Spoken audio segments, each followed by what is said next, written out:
Michelle Bachmann and a bunch of fundamentalists and televangelists covered Trump's State of the Union address.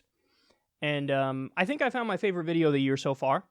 So listen to what they have to say and try to count the number of policies that they mention, which, you know, in my mind is a gauge of how substantive the conversation is. If you're talking about politics, you should focus on policy, because that's what matters for everybody's lives and trying to improve it and all that stuff. So anyway, let's watch it, and you count the number of times they mention policy.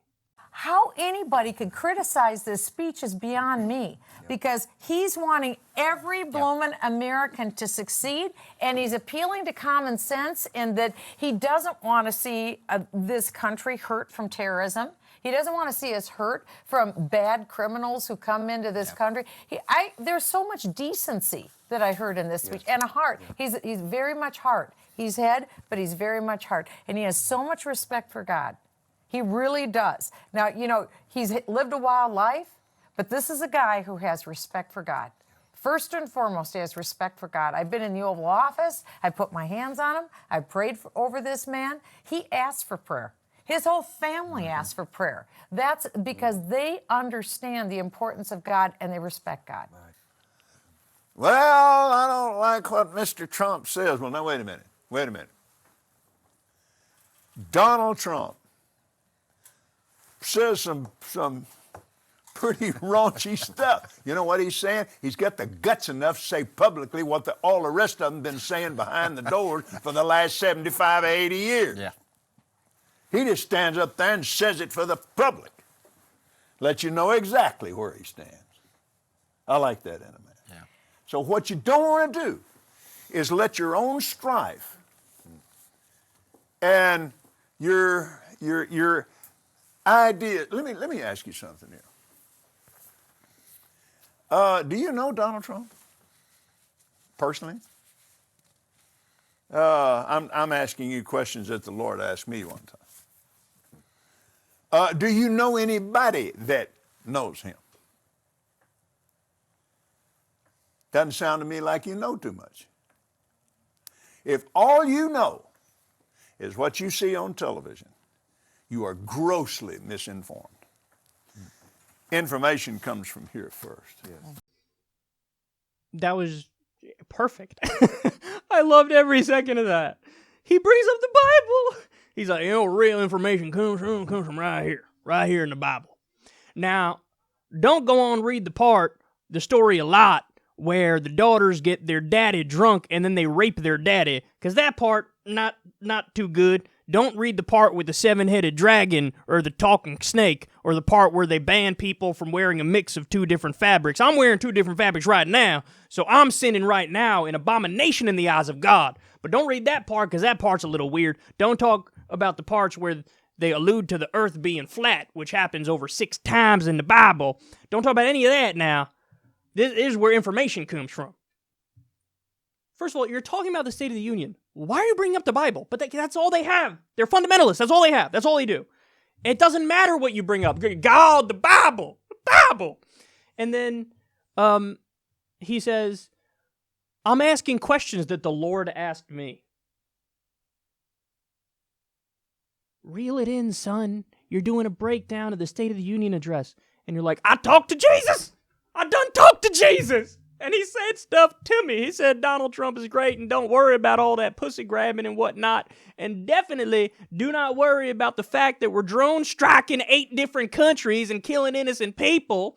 And don't talk about the fact that he ain't in favor of raising the minimum wage to a living wage and giving everybody health care. Everybody knows Jesus was against universal health care. That's what they done told me. God told me that. That's what God told me.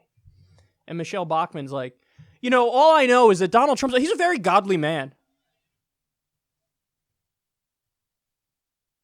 How do you even respond to that? It's so obvious he's not. He just, listen, man, this is the trick they do. They just work backwards from their conclusion.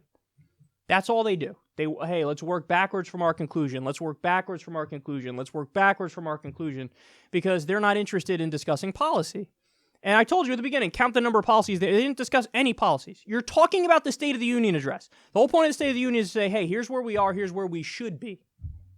That's the whole point of it. And, Trump in that speech, he brought up deregulation. He's like, oh, it's great that we're deregulating everything. No, that's a terrible idea. That's going to speed up the next crash. The next crash is inevitable. That's just going to make it happen faster. He spoke about defended Guantanamo Bay.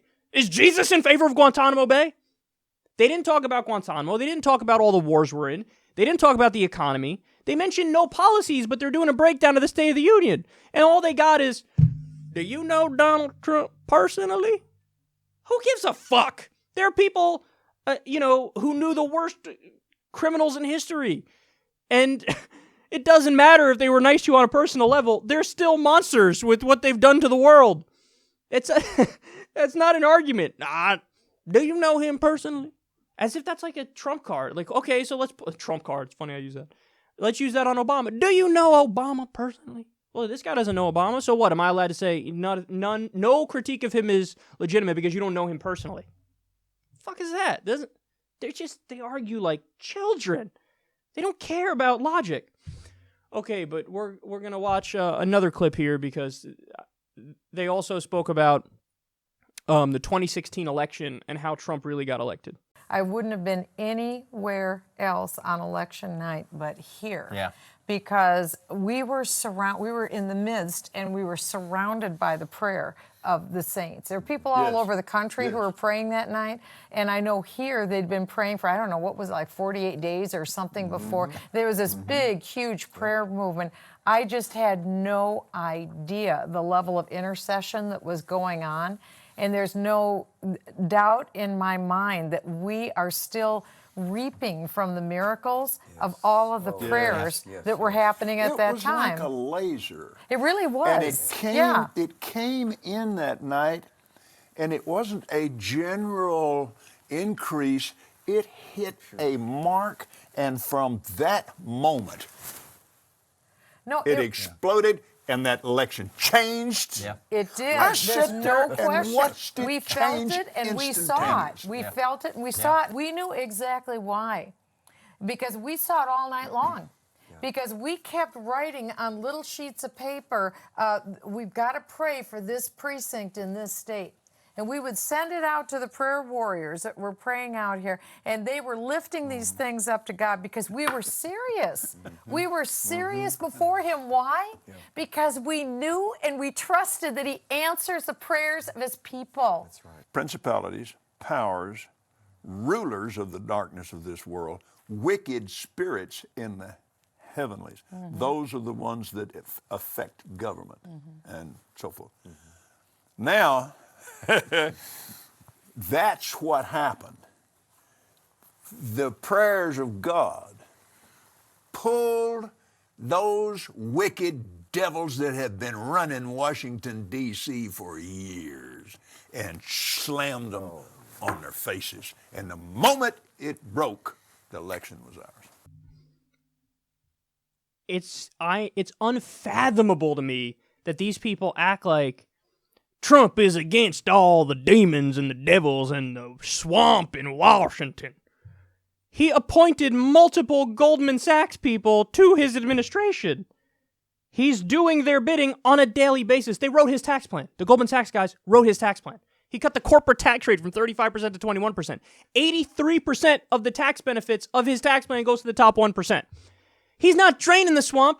He is the swamp. He's just like the rest of them. Why do you think a billionaire born with a silver spoon in his mouth in New York to a rich daddy is somehow a fighter for the working class? It's just not the case. It's just not true. But listen, the final point I'll make about this, because the absurdity speaks for itself. You don't need my long rants to point it out. Is they're saying, hey, my prayers swayed the election. Our prayers, Christian prayers, swayed the election in favor of Donald Trump. Okay, these guys are all fundamentalist Christians, okay? Today, there are about 4,200 religions in existence. Isn't that wild? 4,200. They're so narcissistic and myopic that they really believe, no, my religion is correct. I happened to be born into the right one. My mom, mammy, and daddy were right. It's Christianity's the true one. Fuck Buddhism, fuck Hinduism, fuck Judaism, fuck Islam, fuck Mormonism, fuck Amazonian jungle gods, fuck paganism. You go down the list of all the religions, they have nothing to offer. Jesus! Daddy Jesus! He loves us so much, and he gave the election to Trump. Well, listen. Your religion isn't true, so your prayers did nothing. But also, even if it were true and your God thought Trump was, of all 320 or so million people in the country, that's who Jesus/God picked, Trump, to be president, maybe your God isn't that great.